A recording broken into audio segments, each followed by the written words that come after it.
Welcome to my channel Fiber Optic Communication and Networking. Today's topic is polarization vector. This is from previous lecture questions है. By whom did invented the first actual fiber optical? इसका answer है in 1952 UK based physicist that is father of optics Narendra Singh Kapani. Second question था कि who was awarded in 2009 with Nobel Prize, that is Sir Charles Quinn-Cobb, in the field of fiber for optical communication. And third question is, what is the EM spectrum of optical fiber communication? That is 800 nanometer to 1600 nanometer. Here we discuss some basic optical laws and definition. First one, what is the refractive index? How we define what is the refractive index, or we can say what is the index of refractive.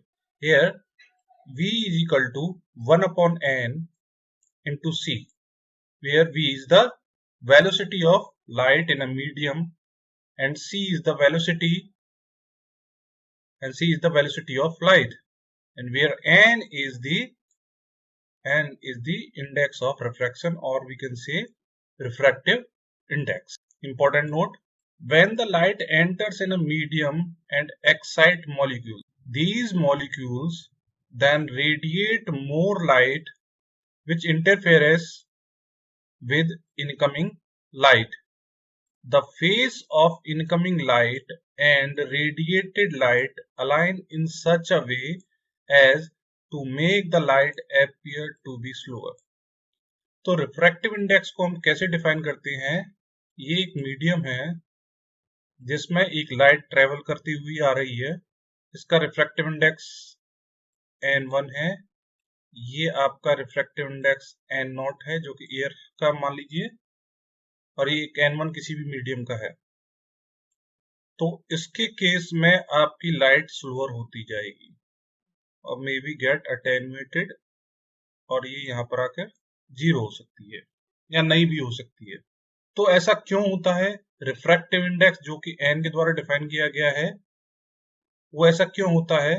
तो जब light आपकी किसी medium में enter करती है तो इसके अंदर जितने भी मॉलिक्यूल्स हैं छोटे छोटे, वो मॉलिक्यूल्स क्या करेंगे? इस लाइट को एब्जॉर्ब करेंगे और फिर रेडिएट करेंगे. किस डायरेक्शन में? अपोजिट डायरेक्शन में. इधर से ये वाली लाइट आएगी इनकमिंग और ये अपोजिट डायरेक्शन में.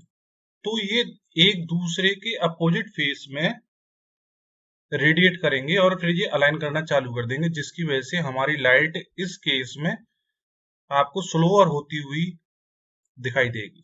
ये है रिफ्रैक्टिव इंडेक्स का part. We know that omega equal to V into K, where V equal to 1 upon n into C and K is a wave vector. K is a wave. So wave vector equal to 2 pi by lambda. इस equation से हमें omega equal to 1 upon n lambda मिलेगा, जो कि किसके? Omega के reciprocal. तो इससे हम एक कंक्लूजन निकाल सकते हैं कि अगर ओमेगा के अंदर में 2 पाई f हो, अगर ओमेगा 2 पाई f हो, तो f को अगर हम कांस्टेंट मान लें, क्योंकि हम ये मान के चल रहे हैं कि फ्रीक्वेंसी सेम है, उस f को कांस्टेंट मान लें, तो हमें क्या मिलेगा? उससे इक्वल टू कांस्टेंट. तो उस केस में हमें क्या मिलेगा? दो मीडियम के लिए n1 lambda 1 equal to n2 lambda 2. अगर इनमें से आपने n1 को इंक्रीज किया या फिर डिक्रीज किया, तो उस केस में क्या होगा आपका? ये भी इंक्रीज और डिक्रीज हो जाएगा. सेम n2 अगर इंक्रीज हुआ या डिक्रीज हुआ, सेम केस लैम्डा 1 भी इंक्रीज और डिक्रीज हो जाएगा. ऐसा क्यों हो रहा है? कि हमें फ्रीक्वेंसी मेंटेन करनी है. अगर फ्रीक्वेंसी मेंटेन करनी है तो रिफ्रैक्टिव इंडेक्स में भी चेंज होगा, और वेवलेंथ में भी चेंज होगा। प्रैक्टिकली अगर देखा जाए तो फ्रीक्वेंसी तुम्हारी कांस्टेंट है, एन भी कांस्टेंट है, तो अब बचा क्या? वेवलेंथ। तो इसीलिए ये कहा बट नॉट वेवलेंथ, यानी कि वेवलेंथ सेम नहीं हो सकती। तो आप रिफ्रैक्टिव इंडेक्स को ध्यान रखेंगे। एक और यहाँ पे एक इंपॉर्टेंट है, इस डायग्राम में देखिए, ये एक डी डिस्टेंस है, ये अनदर मीडियम का डिस्टेंस है, एक और सेम मीडियम का डिस्टेंस है। तो ये जो पर्टिकुलर रेंज है किसी भी मीडियम की, दैट इज कॉल्ड, एक और बाय रेफ्रेंजेंट है, एक और बाय रेफ्रेंजेंट है, और यहाँ पर भी बाय रेफ्रेंजेंट है। ये आप याद रखिए अभी फिलहाल के लिए, आगे हम और चीज को डिस्कस करेंगे। यहाँ पर मैंने कुछ मटेरियल्स लिए हैं और उनके रिफ्रैक्टिव इंडेक्स हैं। एयर नियर अबाउट 1 होता है, जैसा हम जानते हैं कि वैक्यूम का जो रिफ्रैक्टिव इंडेक्स होता है वो हमारा 1 होता है, तो एयर का लगभग 1 के बराबर होता है। एसीटोन का रिफ्रैक्टिव इंडेक्स 1.356 होता है, वाटर का is 1.33, diamond is 2.416, alcohol for alcohol 1.361, silicon dioxide SiO2 1.43 at 850 nanometre, और gallium arsenide 3.229। This topic is optical fiber structure, waveguide and fabrication. देखिए आगे जितने भी हम टॉपिक पढ़ेंगे वो सभी के सभी इस टॉपिक के अंडर आएंगे। First is what is the nature of light. We can define the definition of light. What is the light? Light is the small packet of photons. So we can say a small packet of photons. So first time the right explanation of diffraction was given by Fresnel in 1815. Fresnel showed that approximate rectilinear propagation characteristic of light could be interpreted on assumption that light is a wave motion and light is a transverse wave instead of longitudinal wave. तो सबसे पहले rectilinear propagation characteristic के form में define भी कर सकते हैं, जैसे आप डायग्राम में देखिए, ये एक पॉइंट सोर्स है, यहाँ पे एक स्फेरिकल वेव फ्रंट है और एक प्लेन वेव फ्रंट है। वेव फ्रंट का क्या मतलब है? वेव फ्रंट एक पर्टिकुलर टाइम पर इलेक्ट्रिक फील्ड या मैग्नेटिक फील्ड की पोजीशनिंग वेव फ्रंट कहलाती है। यहाँ पे एक वर्टिकल लाइन देख रहे हैं, जितनी भी वर्टिकल लाइंस हैं ये आपकी वेव फ्रंट को डिफाइन कर रहे हैं, और ये जो आपके एरो हैं ये आपके फील्ड को डिफाइन कर रहे हैं। तो इस केस में देखिए कि दोनों के दोनों आपके प्लेन वेव फ्रंट में, अगर हम इसको एक ऐसी करेक्टरिस्टिक में डिफाइन करें जिसमें ये 90 डिग्री पर हों। स्फेरिकल वेव फ्रंट को समझने के लिए सिंपल हमें ये करना होगा कि ये प्लेन वेव फ्रंट है, इसको आप एक ऐसा पेज की तरह समझें। ये एक पेपर का एक पेज है और इस पेज को आप ऐसे करके फोल्ड कर दीजिए, यानी इनके दोनों कॉर्नर को मिला दीजिए। तो दोनों कॉर्नर पर मिलाने पर आप देखेंगे कि इस तरह का इसका फील्ड का पैटर्न बन जाएगा। लेकिन जो स्ट्रेट लाइन शो कर रही हैं कि इन फील्ड से भी ये भी अब 90 डिग्री होंगी, यानी कि परपेंडिकुलर होंगी। तो वेव फ्रंट्स आपकी समझ में आ गया होगा। आप एक चीज और देख सकते हैं कि वेव फ्रंट का मतलब यहाँ पर positioning of field at particular time, उनको अलग अलग किया हुआ है, तो आपको यहाँ पर उनके वेव फ्रंट समझ में आ रहे होंगे। Later the work of Maxwell in 1864, light must be EM in nature. तो यहाँ पर मैक्सवेल ने बताया कि लाइट हमारी एक इलेक्ट्रोमैग्नेटिक वेव है। Furthermore, observation of polarization effect indicated that light wave are transverse. और फिर इन्होंने आगे बताया कि पोलराइजेशन इफेक्ट ये हमें बताता है कि light is a transverse wave propagation होता है, in which wave motion perpendicular to the direction of the wave travel. चलिए पोलराइजेशन वेक्टर की तरफ हम मूव करते हैं। What is the polarisation vector? Maxwell equation can be given as, EMFT में हमने पढ़ा होगा कि प्लेन वेव इक्वेशन, हम इक्वेशन कैसे डिफाइन कर सकते हैं? Electric field vector E equal to E not E to the power, आप इसको थोड़ी देर के लिए आई ओमेगा टी मान लीजिए, and for the magnetic field B equal to B not E to the power I omega t. यहाँ पर ये आई ओमेगा टी जो है, जो फंक्शन है, ये एक टाइम वेरिंग फंक्शन है। सेम केस यहाँ पर टाइम वेरिंग फंक्शन है। where E naught and B naught are called polarization vector for electric and magnetic field. These are complex 3-dimensional vector. Diagram में देखिए कि यहां पर डायरेक्शन ऑफ प्रोपोगेशन जो है वो x डायरेक्शन है, electric field propagation z direction में है,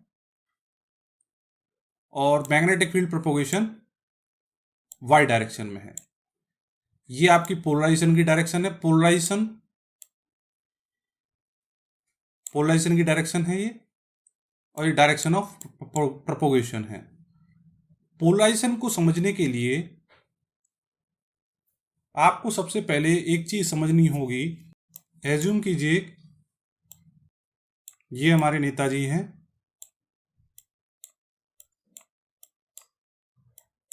और यहां पर हमारी जनता खड़ी हुई है। इन्होंने एक भाषण दिया। उस भाषण को सुनने के बाद हमारी जनता में से कुछ जनता एक तरफ पोलराइज्ड हो गई। तो उस पोलराइज्ड हुई जनता का क्या मतलब है? तो इसका मतलब हम समझ सकते हैं कि ये हमारी पहले पूरी जनता थी, उसमें से कुछ जनता यहां पर हो गई और कुछ जनता इस लीडर के पास चली गई। तो अगर हम ये कह सकते हैं इस एरो को रिप्रेजेंट करके कि कुछ जनता यहां पर पोलराइज्ड हुई और कुछ जनता यहां पर पोलराइज्ड हुई और कुछ जनता वापस पोलराइज्ड, ना पोलराइज्ड भी, अनपोलराइज्ड भी हो सकती है। तो इसका मतलब ये है कि किसी भी चीज की डायरेक्शन को रिप्रेजेंट करना, चेंज को रिप्रेजेंट करना ही आपका पोलराइजेशन कहलाता है। चलिए हम आगे बढ़ते हैं। The wave vector k and the angular frequency omega are the real term, and in vacuum we know that omega equal to c into k. ये पहले भी मैंने आपको बता चुका हूं। ये रिलेशन हमें क्या बताता है कि electromagnetic wave are dispersionless with velocity c। जब वैक्यूम में कोई वेव प्रोपोगेट करती है तो वो डिस्पर्सन लेस होती है। तो यहाँ पर डिस्पर्सन, वैसे हम आगे डिस्पर्सन का भी मतलब समझेंगे, पर डिस्पर्सन का मतलब होता है कि पल्स ब्रॉडनिंग। अगर मान लीजिए ये एक टाउ पल्स की एक वेव है और हमने इसको एक लॉन्गर डिस्टेंस ऑप्टिकल फाइबर पर सेंड किया, after some kilometre it will start get broadening। तो इसी को हम पल्स ब्रॉडनिंग कहते हैं या फिर डिस्पर्सन कह देते हैं। वैक्यूम के केस में क्या है, क्योंकि वहां पर कोई अटेन्यूएशन नहीं है, तो जिस वजह से क्या होता है, आपका डिस्पर्सन नहीं होता है। इन मटेरियल लाइक प्रिज्म, देखिए यहाँ पे एक प्रिज्म है तो उसमें डिस्पर्सन होगा क्योंकि उसमें अटेन्यूएशन भी होगा। अल्फा फैक्टर है आपका, अल्फा प्लस जे बीटा, आपने ईएमएफटी में पढ़ा होगा।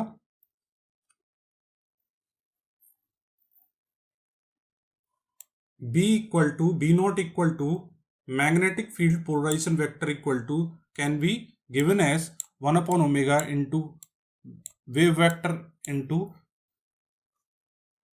Electric polarization vector. तो यहां पर जो कर्ल प्रोडक्ट हो रहा है, तो इस तरीके से हम डिटरमाइन कर सकते हैं कि इलेक्ट्रिक पोलराइजेशन वेक्टर से हम मैग्नेटिक पोलराइजेशन वेक्टर को डिफाइन कर सकते हैं। ये कैसे होगा कि वेव वेक्टर हमें डिफाइन करेगा कि किस डायरेक्शन में हमारी प्रोपोगेशन हो रही है। इलेक्ट्रिक फील्ड डिफाइन करेगा इलेक्ट्रिक फील्ड की डायरेक्शन, किसी भी डायरेक्शन। इक्वेशन 2 में वेक्टर के हमारा डायरेक्शन ऑफ प्रोपोगेशन बताएगा। इलेक्ट्रिक पोलराइजेशन वेक्टर एक डायरेक्शन में, जब इनका कर्ल होगा या फिर क्रॉस मल्टीप्लिकेशन होगा तो the resultant will be your magnetic field या मैग्नेटिक पोलराइजेशन वेक्टर आपको मिल जाएगा। So this equation implies that the magnetic field in a plane wave is completely determined by the electric field. In particular, it implies that their magnitude are related by E naught equal to C beta. आपने एक relationship पढ़ा भी होगा, B equal to 1 by eta into E, where eta is the intrinsic impedance. तो यहाँ पर हम एक ये सेम उसी तरीके से है जैसे इंट्रेंसिक इम्पीडेंस के केस में आपने देखा होगा। एंड ए डॉट बी, अगर हम इसको मान लें कि डायरेक्शन ऑफ प्रोपोगेशन को हम थोड़ी देर के लिए मान देते हैं, कोई वेक्टर ए मान लेते हैं, इसको कोई वेक्टर बी मान लेते हैं। A dot B equal to 0, A dot C equal to 0 and B dot C equal to 0। तो ये आपने डॉट प्रोडक्ट में पढ़ा होगा कि अगर ये कोई डॉट प्रोडक्ट अगर 0 होता है तो इसका मतलब क्या है कि वो तीनों के तीनों आपस में क्या है, ऑर्थोगोनल है। Now we can define the unit vector Z direction as a vector के पॉइंट।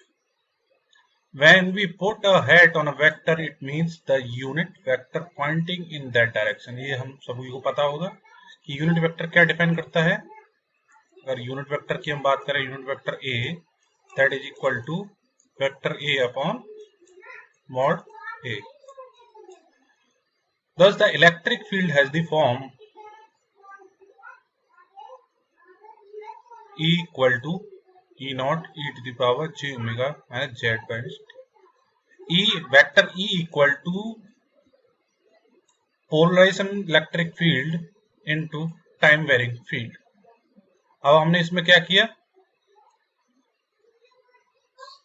कि जो x, y या z डायरेक्शन, जो भी हम डायरेक्शन में प्रोपोगेशन में हम यूज कर रहे हैं, उस डायरेक्शन ऑफ प्रोपोगेशन में से हमने उसको 1 लिया और बाकी को हमने 0 किया। अगर हम मान लीजिए यूनिट वेक्टर x डायरेक्शन ले रहे हैं,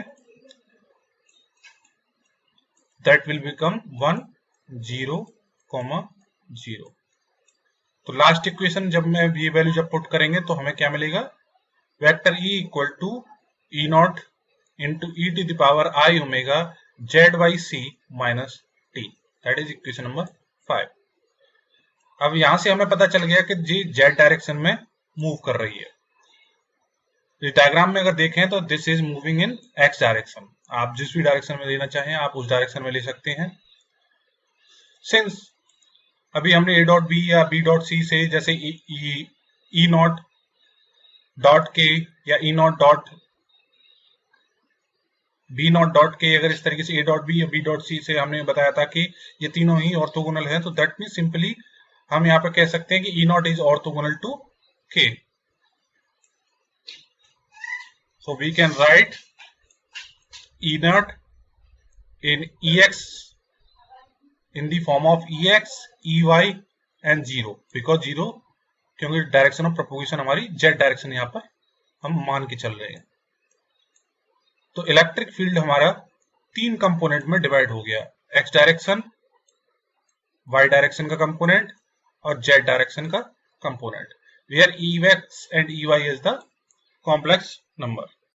अब जो हमारे पास जो इलेक्ट्रिक, अब हमें समझ में आ गया कि ये ट्रांसवर्स वेव है, ये तीनों ऑर्थोगोनल है, एक हमारे पास इलेक्ट्रिक फील्ड की एक वेव है, एक हमारे पास ई जे ओमेगा टी का या ई आई ओमेगा टी का एक टाइम वेरिंग फंक्शन है, उस टाइम वेरिंग फंक्शन में हमने उसको दो डायरेक्शन में डिवाइड किया, जिसमें हमें EX इलेक्ट्रिक फील्ड डायरेक्शन और EY डायरेक्शन हमें मिली। उसके बाद हमें पता चला कि EX और EY एक कॉम्प्लेक्स नंबर्स हैं। तो जब हम कॉम्प्लेक्स नंबर के बारे में हमें पता चल गया, तो उस कॉम्प्लेक्स नंबर के पास अब एक रियल वैल्यू भी होगी, एक इमेजिनरी वैल्यू भी होगी। तो the two complex amplitude EX EY each have magnitude and faces. अब उसके साथ पास जब इमेजिनरी है तो आप tan थीटा भी निकालोगे, अंडर में x square plus Y square भी निकालोगे, तो that is a magnitude part. तो we can write all this terms as for the EX mod e to the power I phi x, for EY electric field term mod e into e to the power I phi y। तो यहां पर हम face के, तो यहां से हमें अब दो एक चीज क्लियर हो गई कि यहाँ पे हमें 4 रियल नंबर चाहिए पोलराइजेशन वेक्टर को स्पेसिफाई करने के लिए। क्या क्या? EX का मैग्नीट्यूड और उसका फेस, EY का मैग्नीट्यूड और उसका face. So that one needs to specify polarization vector। तो अब polarization vector को स्पेसिफाई करने के लिए अब हमें EX और EY के मैग्नीट्यूड और उसके फेज डिफरेंस के बारे में डिस्कस करते हैं कि कैसे हम इससे एक पोलराइजेशन वेक्टर बना पाएंगे या हम इसको कैलकुलेट कर पाएंगे। जैसा कि मैंने कहा, यहाँ पे देखिए exponential is for time varying purpose, एक टाइम वेरिंग फैक्टर है। So to calculate the electric field magnitude EX square plus EY square simply. अब हमें 4 रियल नंबर मिल गए, यानी 2 फेस और 2 मैग्नीट्यूड। इलेक्ट्रिक फील्ड के केस की ही बात कर रहे हैं, मैग्नेटिक फील्ड को इसमें इंक्लूड मत कीजिए। तो यहां पर जो एक मेन इक्वेशन बन के आएगी, that is electric field is equal to magnitude unit vector, जो बताएगा कि हमें किस डायरेक्शन में EX प्रोपोगेट कर रहा है, into e to the power j omega t plus EY unit vector y। तो ये हमें बता रहा है कि वे जो इलेक्ट्रिक फील्ड y डायरेक्शन में है वो y डायरेक्शन में है, वो यूनिट वेक्टर से हमें पता चलता है, into e to the power, या फिर आप इसको बोल सकते हैं cos kz minus omega t plus 5y। देखिए ये e to the power term है, अगर किसी जगह पर e to the power j omega है, i ओमेगा है, cos theta j e to the power j omega है, तो साइन थीटा के केस में आता है। ये सब आपको पहले से पता होगा। तो यहाँ पे हमें 4 रियल नंबर देखने को मिल रहे हैं पोलराइजेशन वेक्टर के केस में, magnitude, phase, magnitude and phase. चलिए अब केस आता है लीनियर पोलराइजेशन का। What is the linear polarization? For linear polarization we say a plane wave is linearly polarized if there is no phase difference between EX and EY।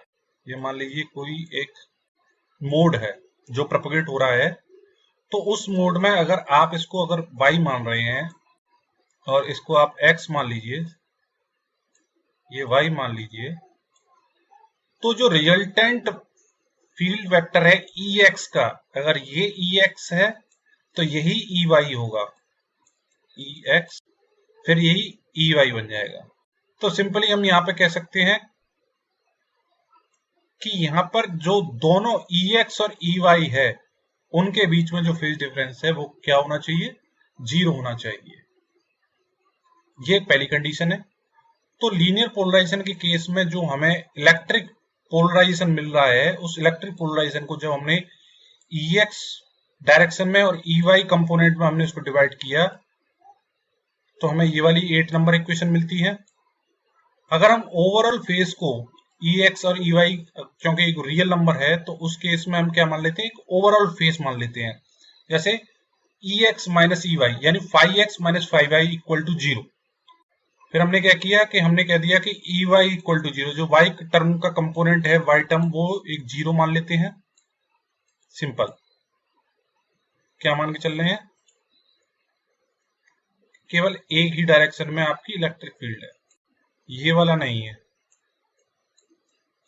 क्योंकि आपने y term को क्या कर दिया है, y equal to 0, where ex is not a 0। From equation 2, आप equation 2 में देखें जहां पर हमने beta not equal to 1 upon omega vector k into E, यानी वेक्टर k और वेक्टर ई का कर्ल हो रहा था, तो कर्ल से हमें क्या मिल रहा था, मैग्नेटिक फील्ड मिल रहा था। तो सिंपल यहाँ पे भी ये कह रहा है कि unit vector z, unit vector x resulted will be y। So this configuration is said to be linearly polarized in x direction। यहाँ पे सिंपल ये है कि z डायरेक्शन में आप देखिए इस चीज पे फोकस कीजिए, आप ये क्या चीज ले रहे हैं और डायरेक्शन ऑफ प्रोपोगेशन क्या है। डायरेक्शन ऑफ प्रोपोगेशन जो है वो तो उसको रिजल्टेंट क्या हो गया, उसका तो 0 हो गया। अब ex या ey या बीन x या by मानेंगे आप polarisation of electric field polarisation vector के केस में, और मैग्नेटिक फील्ड पोलराइजेशन के केस में bx और by के टर्म में हो जाएगा। तो जो हमारा मैग्नेटिक, अगर मैं करूं bz है हमारे पास, क्रॉस मल्टीप्लीकेशन विद bx, तो रिजल्टेंट हमारा क्या मिलेगा, by। तो इस तरह की पोलराइजेशन अगर होगी, अगर मान लीजिए ये bx है और ये by है, क्रॉस मल्टीप्लीकेशन आप दोगे तो क्या मिलेगा, इस तरीके से एक नेक्स्ट डायरेक्शन 3D में जनरेट होगी आएगी, जो कि एक आगे जाके हम देखेंगे वो सर्कुलर पोलराइजेशन के केस में। अगर सेम केस अगर हम करें vector unit vector z cross unit vector y, that will be opposite of the first one case. यानी कि यहां पर सिंपल कहने का मतलब है या तो डॉट या फिर क्रॉस। आपने मैग्नेटिक फील्ड इनसाइड में देखा तो एक प्लेन वेव है, एक सरफेस है, एक सरफेस है, इस सरफेस पर अगर एक डॉट और एक क्रॉस है तो इसका मतलब आपको समझ में आता है कि ये इनसाइड है, मैग्नेटिक फील्ड इनसाइड जा रही है और ये मैग्नेटिक फील्ड अपवर्ड आ रही है।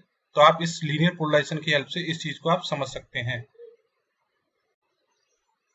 यहां देखिए जब रिजल्टेंट B मिला, B equal to 1/c of E not, ये लास्ट रिलेशन हमने यूज किया है, यानी E नॉट इलेक्ट्रिक पोलराइजेशन या मैग्नेटिक फील्ड की डायरेक्शन क्या है, यहाँ पर x डायरेक्शन है, और फिर आपने इसके साथ टाइम वेरिंग। सेम केस यहाँ पर for electric field E equal to electric field polarisation y direction में, और एक टाइम वेरिंग फंक्शन है, टाइम वेरिंग फैक्टर है। This configuration is said to be linear polarized in the y direction. Note that in both cases the magnetic field is given by rotating magnetic field 90 degree counterclockwise in xy plane and dividing by c। यानी कि electric field अगर आपको given है और आपको अगर magnetic field निकालना है तो हम क्या करेंगे, उसको 90 डिग्री का क्या कर देंगे, एक रोटेशन दे देंगे। अब वो आप पर डिपेंड कर रहा है कि आप उसको किस तरह का रोटेशन देना चाहते हैं, प्लस डायरेक्शन में या माइनस डायरेक्शन में। तो आप उसको 1/c p रिलेशन से भी आप उसको कैलकुलेट कर सकते हैं। तो जनरली हम क्या कहेंगे, अब यूनिट वेक्टर को हमने क्या कर दिया है, वेक्टर v से डिफाइन कर दिया है, that represent the direction E equal to E not into unit vector v and time varying field। This equation number 13 is called linearly polarized in v direction। अब इसमें आप x डायरेक्शन भी use कर सकते हैं, y या z direction, जिस direction का आप इलेक्ट्रिक फील्ड का यूज करना चाहते हैं तो वो पोलराइजेशन की डायरेक्शन बता देगी। कि अब देखिए डायग्राम में देखिए, अब इस केस में यहाँ पे ये z डायरेक्शन में जो इलेक्ट्रिक फील्ड है वो क्या है, उसकी पोलराइज डायरेक्शन क्या है, z डायरेक्शन। तो यहाँ पे हम क्या लिख देंगे, z। मैग्नेटिक फील्ड की पोलराइजेशन डायरेक्शन क्या है, y। इस केस में -y, इस केस में +y। Same +z -z +z -z, direction of propagation is x। तो the magnetic field will be polarised direction 90 degree behind the electric field. Remember for linearly polarised light in X direction the field.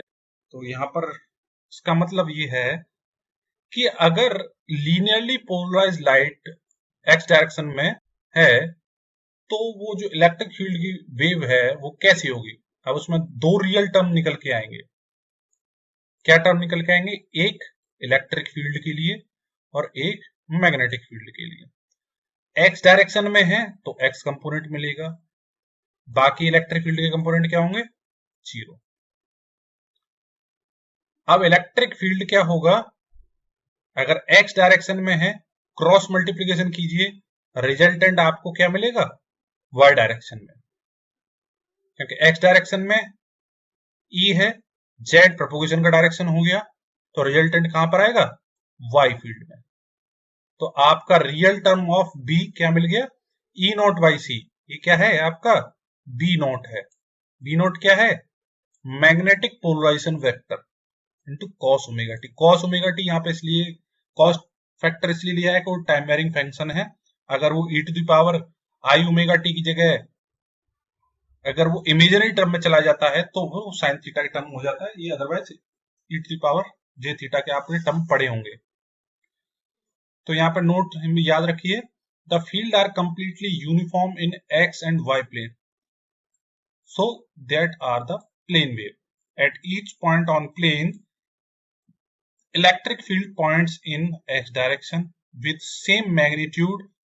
This magnitude varies as we move in z, but in t, तो जो electric field है वो क्या है? x direction में same magnitude के साथ move करता रहेगा।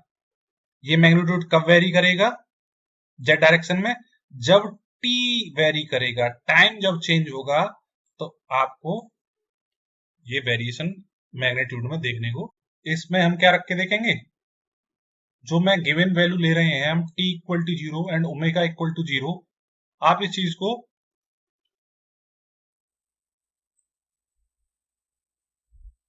The next topic is circular polarization. In this case, we assume Ex equal to Ey. Magnitude of Ex is equal to magnitude of Ey, and the phase difference is 90 degree. Now, the electric field polarization E naught will become E naught for x direction, polarization in x direction, E naught into e to the power I pi by 2 for y direction, and z for and 0 for z direction. And the resulted output for the electric field polarization is E naught for x direction, I E naught for y direction, and 0 for z direction. Then the resultant electric field will become E naught into time varying factor for x direction and I into E naught time varying function for y direction and 0 for z direction. इस circular polarisation के case में जो resultant electric field है उसके case में Ex और Ey। अब यहां पर जो Ex का पार्ट आया, that is E not, that is a real term because it will become E not cos kz minus omega t, क्योंकि e to the power i theta है। एंड Ey टर्म जो हमारा है वो बन जाएगा minus E not into sine kz minus omega t, क्योंकि ये i e to the power i theta का टर्म है, एक साइनसोइडल टर्म बन जाएगा। तो जिस वजह से क्या होगा, अब डायग्राम में देखें, अगर हम इसको x डायरेक्शन मान लेते हैं और इसको y डायरेक्शन मान लेते हैं और प्रोपोगेशन हमारा z डायरेक्शन में हो रहा है,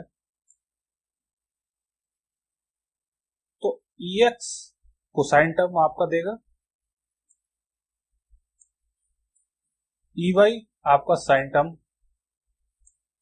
यानी कि फेज शिफ्ट 90 डिग्री का फेज शिफ्ट देगा। ये कैसे बनता है, आइए हम इसको देखते हैं। यहाँ पर एक टेबल गिवन है जिसमें मैंने एक time varying function t, pointing vector k, z, real value of electric field and remarks किया है। इस केस में हम t की वैल्यू 0 ले रहे हैं, यानी कि हम ओरिजिन पे ही बात करेंगे, और जो उसकी पोजीशनिंग है उसको हम 0 डिग्री, 90 डिग्री और 180 डिग्री पर मूव करेंगे। जब हम t equal to 0 and k z equal to 0 रख रहे हैं, उस केस में हमारा जो टर्म निकल के आएगा that is E0 0 0, x term, y term and z term. तो यानी हमारे इलेक्ट्रिक फील्ड किस डायरेक्शन में मिलेगा, x डायरेक्शन में। ये x है, ये y है और ये z। इक्वेशन नंबर 17 में पुट कीजिए। अब हमने क्या किया, टाइम, यानी कि हम इसी पॉइंट की बात कर रहे हैं जो ये पॉइंट यहाँ पर सेंटर में है, अभी हम यहीं पर है। जेड, ये के जेड डायरेक्शन ये प्रोपोगेट कर रहा है कि आप कहां पर ले रहे हो, 1 2 3 4 5। तो टाइम 0 ले लिया, के जेड 0 हो गया, पोजीशन 0 हो गई, यानी ओरिजिन पर हो गई, तो हमें वहां पे इलेक्ट्रिक फील्ड क्या मिलेगा, एक्स डायरेक्शन में मिलेगा। अब आप किसी को भी एक्स डायरेक्शन मान लीजिए मैं इसको एक्स डायरेक्शन मान लेता हूं। टाइम अगेन 0, लेकिन जो पॉइंटिंग, जो उसकी पोजीशन है वो क्या होगी, 90 डिग्री।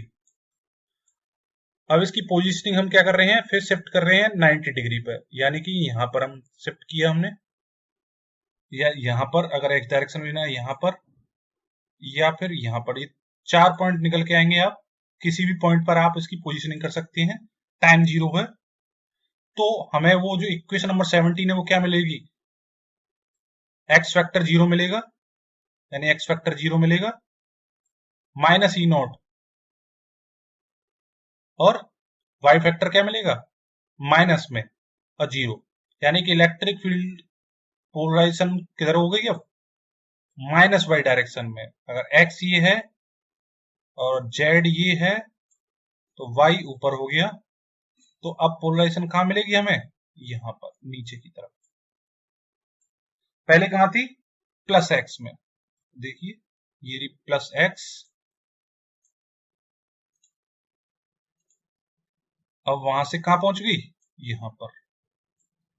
अगेन अब इसको हम 180 डिग्री का पोजीशन फेस शिफ्ट कर लेते हैं, 180 यहां पर, तो फिर हमें क्या मिलेगा उस केस में, माइनस E0, 0 0, क्या चेंज हो गया, तो E0 कौन पोजीशन पे मिल रहा है, माइनस E0 की पोजीशन पे, यानी माइनस x पोजीशन पे। तो अब ये केस फिर यहां से कहां जाएगा, इस जगह पे। आप इस तरीके से इसको समझ सकते हैं, x y, पहले क्या मिल रहा था आपको, x, फिर माइनस y डायरेक्शन, फिर plus x, sorry minus x, plus y direction, and again rotate rotate and rotate. अब इस रोटेशन में एक चीज और याद रखिए, आपका Ex का जो मैग्नीट्यूड है वो Ey के इक्वल होनी चाहिए, पहली must condition. Second must condition, जो फेज डिफरेंस है phi X minus phi Y, वो कितना होना चाहिए, पाई बाई 2। दो कंडीशन याद रखिए सर्कुलर पोलराइजेशन के लिए।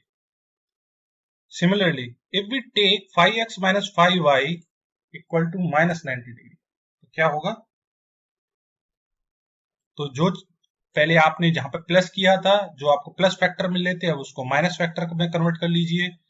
जो पहले लेफ्ट हैंड पर आपका पोलराइजेशन हो रहा था, अब उसको आप चेंज करके राइट हैंड पर पोलराइज कीजिए। Same value as it is put कीजिए, E0 cos kz minus omega t, E0 sin kz minus omega t. जो यहाँ पर माइनस टर्म था वो अब क्या हो जाएगा, इस थीटा की, इस माइनस 90 की वजह से प्लस टर्म में कन्वर्ट हो जाएगा, और उसकी वजह से जो हमारी जो डायरेक्शन मिल रही है वो जस्ट अपोजिट डायरेक्शन में मिलना स्टार्ट हो जाएगा, और इस तरीके से right hand circularly polarised light हमें मिल जाएगी। Move to the next polarization, that is elliptical polarization. Circular polarisation के केस में EX और EY का मैग्नीट्यूड सेम होना चाहिए और फेज डिफरेंस 90 डिग्री होना चाहिए. But in this case EX and EY both are not equal. EX and EY is not equal, and the phase difference phi x minus phi y is not equal to 90 degree. That may be your greater than 90 degree, maybe less than 90 degree. In such case, EX and EY are different and the relative phase phi is non-zero. The polarization changes in magnitude. Magnitude change हो गया. अगर आप इस case में देखें तो EX, EY.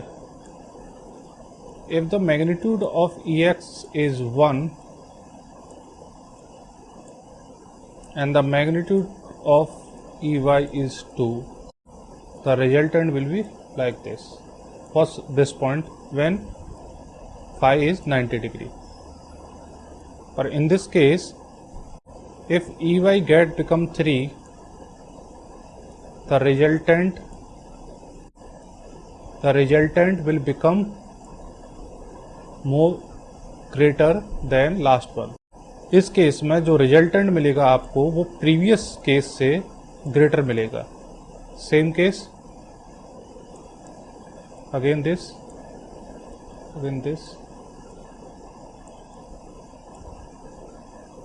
तो हमें क्या मिलेगा? कुछ एक इलिप्टिकल शेप देखने को मिलेगी. The next point is polarization in real world. Why natural light is polarized? जो हमें सन से लाइट जो मिलती है वो पोलराइज्ड लाइट मिलती है. बस इसमें एक बात का याद रखना है कि पोलराइज्ड लाइट आपको हर पॉइंट पर नहीं मिलती है. एक पर्टिकुलर पॉइंट पर ही आके आपको एक पोलराइज्ड लाइट मिलेगी. इससे समझने से पहले एक एग्जांपल ले लेते हैं. ये मान लीजिए कोई एक लेक है और लेक के अंदर एक कोई बोट है और इस बोट पर हम बैठे हुए हैं. यहाँ पर सन है. जैसा कि हमें पता है कि सनलाइट जो होती है वो एक अनपोलराइज्ड लाइट होती है. तो अगर डायरेक्ट सनलाइट हमें मिल रही है that is the part of unpolarised light. अगर यही लाइट इस लेक से टकरा के जो कि 90 डिग्री पर होगा वो हम अभी इस केस में देखेंगे, that is called polarised light. इसलिए हम पोलराइज्ड गॉगल्स का यूज करते हैं to get a clear picture. There is 2 predefined condition. When the electric field makes charged particle move in the direction of E, second condition is moving charged particle produces electric field along their direction of motion. अगर एक electric field के अंदर अगर कोई charge particle आता है तो वो इलेक्ट्रिक फील्ड की डायरेक्शन में मूव करेगा. या फिर आप उसको उल्टा कीजिए कि कोई मूविंग चार्ज पार्टिकल है और वो जो इलेक्ट्रिक फील्ड प्रोड्यूस कर रहा है वो क्या होगा? डायरेक्शन ऑफ मोशन की ही साइड में होगा. Consequent absorption of energy of the electric field is the mechanism behind the polarisation. How? Because in the during daylight the sunlight is constantly being absorbed and emitted by molecules, that is the water molecules available in the atmosphere. जो हमारे water molecules हैं वो सब water molecule जो हमारे environment में मिलते हैं वो सारे के सारे क्या करते रहते हैं? सनलाइट को एब्जॉर्ब करते रहते हैं और रेडिएट करते रहते हैं.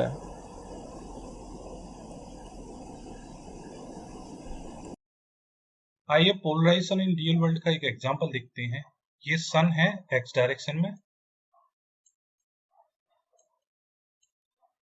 ये वाटर मॉलिक्यूल्स हैं जो स्काई में हमेशा मौजूद रहते हैं. इनको हम एक जेड डायरेक्शन में मान लेते हैं. ये एक पोलराइजर है जो जहां से हम आउटपुट लेंगे या हमें आउटपुट मिलेगा that is in y direction में। तो सन क्या करेगा, अपना इलेक्ट्रिक फील्ड जो लाइट है वो x डायरेक्शन में एक पोजीशन वेक्टर k मान लेते हैं, प्रोपोगेट कर रहा है। क्योंकि पहले पॉइंट और दूसरे पॉइंट को अगर कंसीडर किया जाए तो वो हमें एक XY डायरेक्शन में क्या देगा,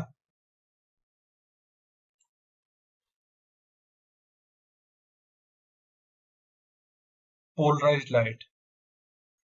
पोलराइज इसलिए बोला क्योंकि ये XY प्लेन में है। अनपोलराइज्ड बोलते तो हमें जब कभी हमें कोई उसका प्लेन ही ना पता हो।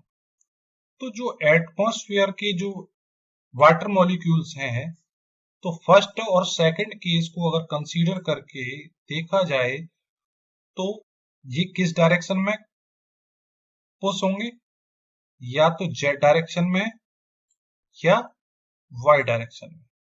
क्यों? क्योंकि डायरेक्शन ऑफ प्रोपगेशन क्या है, एक्स है। तो अब ये किस डायरेक्शन में पुश होंगे, वाई डायरेक्शन में या फिर जेड डायरेक्शन में, फ्रॉम दी सनलाइट।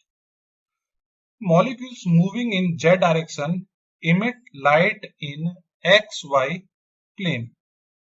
तो जो xy प्लेन है हमारा ये वाला और ये वाला, इसमें क्या होगी, हमारी एक लाइट इमिट होगी। और क्या होगा, जो y डायरेक्शन में मॉलिक्यूल एक्साइटेड होंगे, क्योंकि कुछ जो एनर्जी एब्जॉर्ब करेंगे वाटर मॉलिक्यूल्स, वो फिर कुछ रेडिएट करेंगे, तो रेडिएशन पे तो मॉलिक्यूल एक्साइटेड होंगे y डायरेक्शन में, वो जो लाइट जनरेट करेगी जैसे यानी माइनस जेड डायरेक्शन में, वो क्या होगी, इमिट होगी। Since all light comes from the motion in Y Z plane, सारी की सारी क्या है, वाई जेड मोशन ही है आपका। जेड ये हो गया, वाई ये हो गया, वाई जेड का मोशन है। तो ये जो लाइट मिलेगी that will be your linearly polarised light मिलेगी। एक और एग्जांपल लेते हैं हम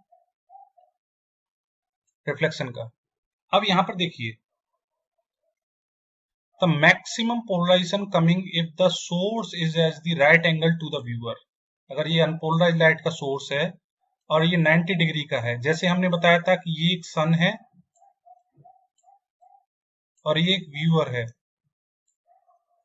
और ये हमारा जो लेक है उस समय भी ये आसमान था। तो अगर वो 90 डिग्री का होता है तो हमें एक मैक्सिमम पोलराइजेशन मिलता है। लेकिन अब इसमें इंडेक्स और रिफ्रैक्शन का भी केस आ जाता है, क्योंकि angle is not 90 degree, angle 90 degree नहीं हो पाता है, जिसकी वजह है रिफ्रैक्टिव इंडेक्स ऑफ मीडियम, यहाँ पर मीडियम है लेक N2, और N0 जो कि क्या है, एयर का है। तो इस केस में हमें एक ब्रूस्टर एंगल का केस बनता है, उस केस को हम आगे जाके डिस्कस करेंगे। ये आपके लिए एक एक्सरसाइज है, इसमें एक EM वेव गिवन है कि y इक्वल टू 11 cos 2 pi 3t minus 1.2 z। आपको इसमें फाइंड करना है amplitude, wavelength, angular frequency omega and displacement at the time t equal to 0 और z इक्वल टू 5। ये वही केस है जो मैंने आपको टेबल में दिखाया था। हिंट आपको गिवन है। Second question is write an equation for left and right hand circular polarisation as well as for elliptical polarisation. आपको दोनों केस के लिए, सर्कुलर पोलराइजेशन और इलेप्टिकल पोलराइजेशन के लिए, लेफ्ट एंड राइट के लिए आपको इक्वेशन लिखनी है।